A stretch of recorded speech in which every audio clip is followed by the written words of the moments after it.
So in this video we will going to talk about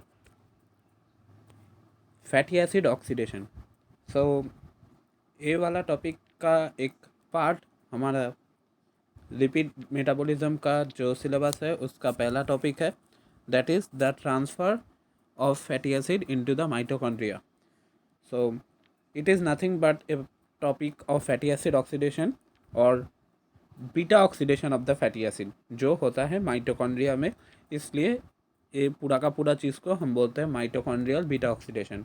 so what do you mean by mitochondrial beta oxidation? So ये पहला जो 3 line है वो फ़िलहाल तुम्हें समझ में नहीं आएगा. फ़िलहाल के लिए तुम्हें समझ में नहीं आएगा. क्यों नहीं आएगा? क्योंकि ये चीज़ तुम्हें समझ में आएगा जब हम पूरा का पूरा प्रोसेस कंप्लीट कर चुके होंगे. ओके, सो फिलहाल के लिए मैं एक बार पढ़ देता हूँ. Most fatty acids are degraded by the two sequential removal of the carbon fragment from the carboxyl end of the fatty acid. So कैसे टू कार्बन फ्रैगमेंट का सीक्वेंशियल रिमूवल होता है, ये चीज़ जानने के लिए हमें पूरा का पूरा बीटा ऑक्सीडेशन पहले कंप्लीट करना होगा. सो फिलहाल के लिए देख लो the sequential removal of the two carbon fragment. So now also during the mitochondrial beta oxidation there is a formation of acetyl CoA. So already I have uploaded the video of fatty acid जहाँ पर मैंने आपको बोला था alpha and beta carbon क्या होता है. So the bond between the alpha and beta carbon are broken during the mitochondrial beta oxidation and that facilitates the formation of acetyl CoA. Okay, and इस प्रोसेस को beta oxidation हम लोग इसलिए बोलते हैं क्योंकि यहाँ पर beta carbon of that fatty acid oxidized होता है. Okay, and this beta oxidation primarily occur within the mitochondria. Okay, यही अब तक का पहला लाइन है जो हम लोगों को समझ में आया कि beta oxidation occur in the mitochondria.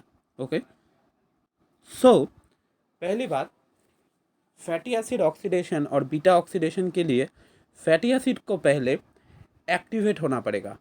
Okay, and fatty acids become activated via a reaction involving CoA and ATP and a enzyme acyl CoA ligase. Okay, it will convert fatty acid into fatty acyl CoA. Okay, and this facilitates the activation of the fatty acid. Okay, and ये जो fatty acid activation का case है ये होता है in the cytosol. Okay, सो पर मैंने अभी अभी तुमको बोला कि बीटा एसिड ऑक्सीडेशन का जो केस है वो होगा माइटोकॉन्ड्रिया पे, राइट. सो ये वाले चीज़ को फ्रॉम द साइटोसॉल हमें माइटोकॉन्ड्रिया में ट्रांसफ़र करना होगा. And this is our first topic and this is our first video where we are going to talk about the pathway via which the fatty acyl CoA which is in the cytosol is transferred inside the mitochondria. So अब तुम बोलोगे इसमें problem क्या है.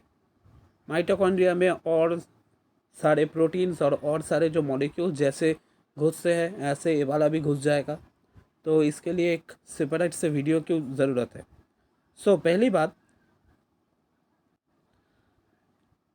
एक चीज़ बहुत clear से समझ लो कि फैटी एसाइल कोए में जो हाइड्रोकार्बन चेन्स है, due to this hydrocarbon chain fatty acyl CoA is usually impermeable to inner mitochondrial membrane.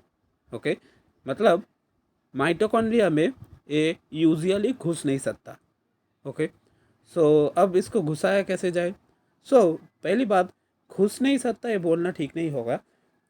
जो फैटी एसिड का हाइड्रोकार्बन चेन में नंबर ऑफ कार्बन एटम 12 से कम है वो फैटी एसिड घुस सकता है. ओके, आसानी से without taking help of any other kind of protein. पर 12 से ऊपर अगर कार्बन एटम प्रेजेंट है कोई भी hydrocarbon chain of the fatty acid में, तब उस फैटी एसिड को to entering inside the mitochondria for the fatty acid oxidation एक कैरियर का हेल्प लेना पड़ता है जिसको हम बोलते हैं carnitine. Okay, so that is why the transfer of fatty acid from the cytosol to the membrane is known as carnitine shuttle pathway. Okay, carnitine is the carrier molecule that will facilitate the entry of this fatty acyl CoA inside the mitochondria. Okay, so that's the thing. चलो देखते हैं कैसे होता है.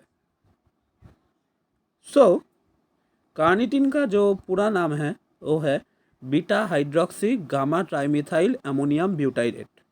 Okay, so क्या होता है, carnitine fatty acyl कोए के साथ मिलकर फैटी एसाइल कार्निटिन बनाता है with the help of A enzyme call carnitine acyl transferase 1.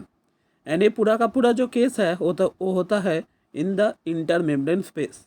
Okay, now this fatty acyl carnitine will enter via the carrier protein present in inner mitochondrial membrane and enters inside the matrix. So एकदम आसान चीज़ है कि carnitine क्या करेगा, जो fatty acyl कोए हमें मिला है via the activation pathway occurred in the cytosol, यहाँ से कार्निटिन फैटी एसिड को लेके फैटी एसाइल कार्निटिन बनाएगा, राइट, एंड कोए निकल जाएगा. नाउ दिस फैटी एसाइल कोए will enter via the inner mitochondrial membrane, okay, and enters inside the matrix.